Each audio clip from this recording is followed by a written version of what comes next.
when the department, I think, has this really strong call for social justice, and we see social justice in education, and we see education as being so broad, it makes that call for justice that much wider. So it's really applicable to all of our lives, and I think it's really important at this time in our... University of British Columbia Ph.D. student Nora Timmerman discussing her theories on educating our children. So when you cut through the jargon of her thesis, you come to one conclusion: children's book. Now, the average children's book is bad for the average child.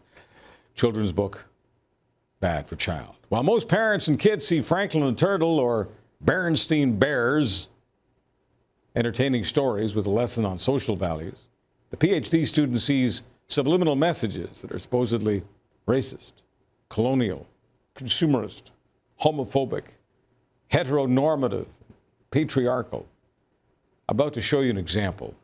I warn you, if there are children in this room, this material is highly disturbing. Good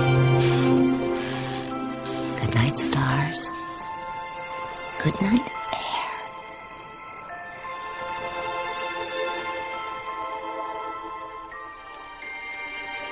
Good night, noises. Everywhere.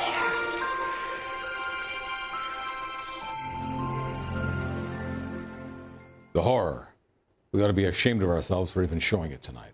But parents, be warned. This sort of graphic material is not appropriate for children. What's worse, according to Ms. Timmerman, dressing up animals, having them talk, is an insult to the animals. And I hope I'm not insulting Ms. Timmerman by laughing at her, but I do find this to be comical. Demeaning animals, she says, by making them cute. It's anti-animal. Reinforcing that humans are better than animals. No surprise that the activist, environmentalist, well, it's all part of her ideal curriculum. Don't worry, folks, Ms. Timmerman doesn't have the power to ban books yet. Not yet. But she's certainly not alone in this kind of thinking. And this way of thinking can lead to decisions that actually affect you and your family. So for more, we turn to the host of Menzoid Mornings, David Menzies. David, I don't know if you can stop me from laughing at this stuff. I always have a hard time believing that this will have a huge impact on us. But my question is, I mean, she's at a reputable university, UBC. She's a Ph.D. student. Do you think the person who will be listening to her thesis and grading her, do you think she or he will take it more seriously than you and I do? Well, it might be another case of preaching to the converted, but boss, let's be serious. I think Nora's onto something, because I first read this with a shovel full of salt, and then I sat down on the weekend and I looked long and hard at an image of Arthur and Franklin the Turtle. And within minutes, boss, I swear to God, I could feel the homophobia just boiling over in me, you know. I mean, they were just driving me crazy, those two same-sex fairy tale animals together.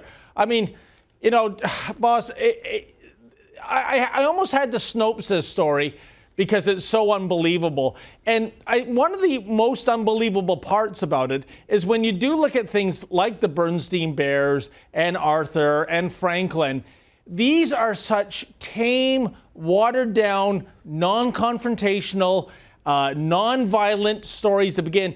I would say the antithesis of politically correct children's literature compared to, say, the Brothers Grimm, which, you know, gets a triple X with some parents.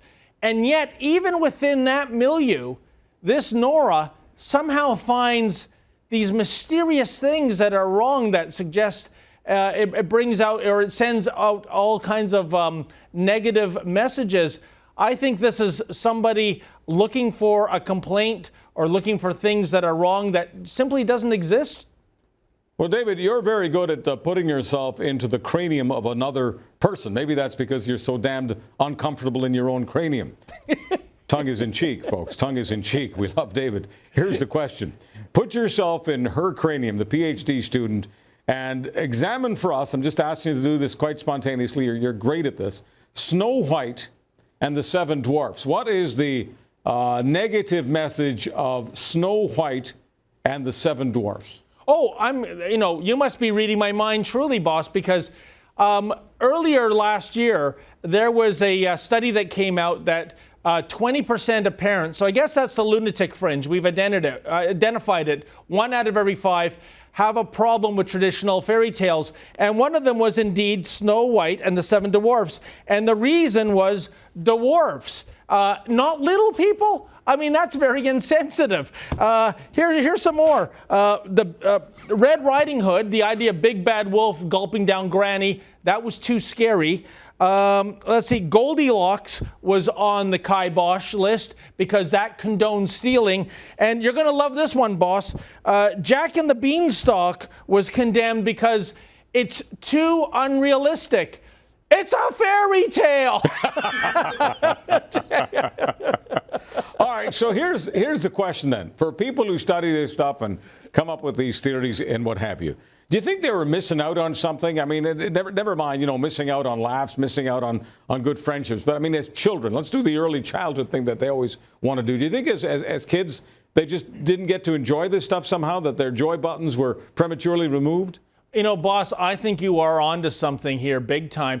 It would be great to put the authors of these studies, these Ph.D. Nobel laureates in their own mind at least, and put them on a couch with a renowned psychiatrist just to find out what makes them tick. I think you might be right. I think there might be some really suppressed anger issues. Maybe life didn't turn out the way they expected despite all the academic credentials. Maybe they are in a very unloving relationship or no relationship, and they've got to look for a conduit to blame something. And you know what? Why not blame it on things that were out of control, i.e. my parents or my caregivers or my librarian gave me reading material when I was too young and too impoverished to buy my own reading material, and I grew up with this mindset of this is the way the world should be when clearly it isn't. I think you might be right on it. I think there might be some severe psychological issues with these people. David, thanks very much. We've got a grim life. I'm a PhD student, and it's the brothers Grimm, and I'm going to get them. And they lived happily ever after. Thank you so much. Don't say happy. How do you think that makes sad people feel tonight? You bigot.